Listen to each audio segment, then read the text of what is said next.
It was April 6th, 2003. High above the chaotic skies of Iraq, near Baghdad, 2010 Thunderbolt. 2 Warthog attack jets sliced through the air. At the controls with a flight lead, Lieutenant Colonel Raymond Donk, Strasburger, and his wingmen. Captain Greg, Billy Bob Thornton, on a critical reconnaissance run supporting the coalition ground troops, but a blinding, heavy sandstorm had rolled in, swallowing the entire region below and robbing the pilots of visibility. As they circled, desperately hunting for a break in the weather, an urgent, desperate transmission crackled over the radio. It was their friend, First Lieutenant John Cokeblocker, and his news was grim. Task Force 2-69 was pinned down and taking heavy casualties at the Muthanna Bridge. The elite 1st Hammurabi Republican Guard Armored Division had T-72 tanks, unleashing relentless fire across the Tigris River, shelling the Americans into exhaustion. If the Iraqis cross the bridge, it's over for us. Coke's voice strained. We need help. With a simple, focused, yeah. The 2 Warthogs flipped over and plunged headfirst into the swirling, violent sandstorm, a decision that instantly pushed visibility and safety to their absolute limits.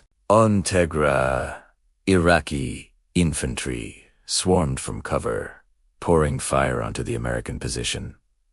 Donk, we need you now. I mean, right now. Coke yelled over the din of bullets and explosions, which Donk and Billy Bob could hear tearing through the transmission. Suddenly, the hazy outlines of Baghdad's buildings leaped into view as the aviators leveled out low over the city. The Tigris River became their frantic guide as they raced toward the objective. Coke, fighting 2 battles at once, sighted his rifle and returned fire while urgently relaying targeting data. I confirm, no friendlies to the east of the bridge. Donk and Billy Bob approached at terrifying speed. As the bridge materialized in the haze, Donk ordered, "Break left." Billy Bob peeled off, giving his lead space to line up. Donk pulled hard on the stick and screamed across the zone. A wave of D-8 engine roar momentarily stunning the battlefield. He needed to drop a visible marker, but the ground was already disappearing back into the storm. Donk quickly lined up a pass and selected his smoke rocket pods. As he flew fast and low, the Iraqi anti-aircraft guns opened up. Before we see what happens next, if you're gripped by this intense, true story of bravery, hit the LIKE button. Is this the most daring air support mission you've ever heard of? Let us know in the comments. And don't miss our next chapter. Make sure you subscribe now. 23mm anti-aircraft cannons roared to life, sending columns of orange tracer fire arcing wildly through the air. Donk poussed on aiming for the eastern base of the bridge, and pulling the trigger but the rockets jammed. Damn it! Thinking fast, he dumped a line of pyrotechnic flares across the riverbank instead, pulled a hard turn, and escaped the wall of flak, screaming, "We are getting triple A. And I do see the tank. I request clearance in when able." Coke saw the flares and knew Donk was on target.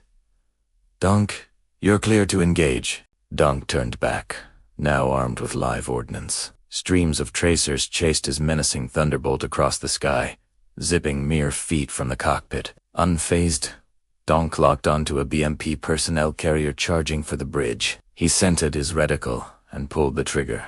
The terrifying signature groan of the GAU-8 Avenger cannon filled the air, reducing the armored vehicle to smoking scrap. Suddenly, Donk's dash erupted with warning lights. He'd been hit. As he flew away to diagnose the problem, he found his critical ballistics computer dead. Out of time, he cleared his wingmen to take over. Billy Bob didn't hesitate. Demob 7-2 and hot from the south.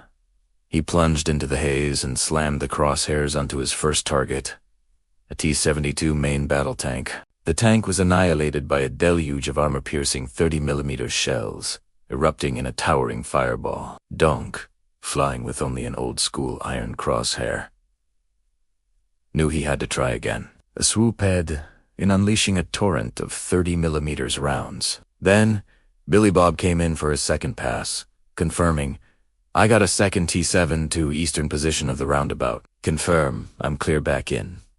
As they fought, Donk was crunching numbers. They were nearing bingo fuel, the minimum required to return to base. But he was confident. He mentally recalculated the distance, dropped the threshold by 500 pounds of fuel, and gave the order. Revise bingo down by 500. Billy Bob turned in for his third run. He nailed the intact T-72, whose roof armor was no match for the Warthog's rounds, sending it skyward in a massive explosion. On the next pass, Billy Bob was tracking supply trucks when a man-pad missile surged off its tube. It tracked, then momentarily lost its target, screaming past his left wing by a hair. "Are you all right?" Donk asked. "Yeah," Billy Bob replied, instantly pushing the near-death experience aside. He tore back in and obliterated the supply trucks. Donk swept in for the final push. Without the computer, he quickly selected a Maverick Air-2 ground missile, aiming its camera through the thick soup of smoke and sand. The target area came into view. He quickly locked onto another BMP and launched. The missiles slammed into the vehicle with a devastating burst of flames. The Iraqis were taking heavy losses and were finally pulling back. The American ground forces saw the shelling stop. "The enemy is pulling back. You're doing a great job." With only minutes of usable fuel left, Donk gave the final command. "Bob, one more run and we have 2 RTB. Let's take these guns out." Billy Bob immediately zeroed in on the last remaining AA battery and tore it apart. Donk then destroyed a second triple gun, firing at his wingman. "Coke, we're at bingo." "How? Copy." "Copy that. Second flight of A-10s incoming. Guys down there send their regards." "Good work. When I see you back home, drinks are on me." Donk and Billy Bob then peeled away, leaving the scene after 40 grueling minutes. Thanks to their incredible courage and precision, Task Force 2-69 suffered minimal casualties and 0 loss of armored vehicles. Raymond Donk Strasburger and Greg Billy Bob Thornton were both awarded the Silver Star for their heroic actions. John Kirk Blocker would receive the Bronze Star and the Air Force Commendation Medal of Valor. They all survived the war, a testament to the devastating power and dedication of the Warthog pilots. We hope you enjoyed this dramatic retelling of a truly epic close air support mission. If you want to hear more stories of military aviation and ground force valor, please make sure you like this video. Subscribe to our channel so you don't miss a single upload, and tell us in the comments what your favorite part of this incredible battle was.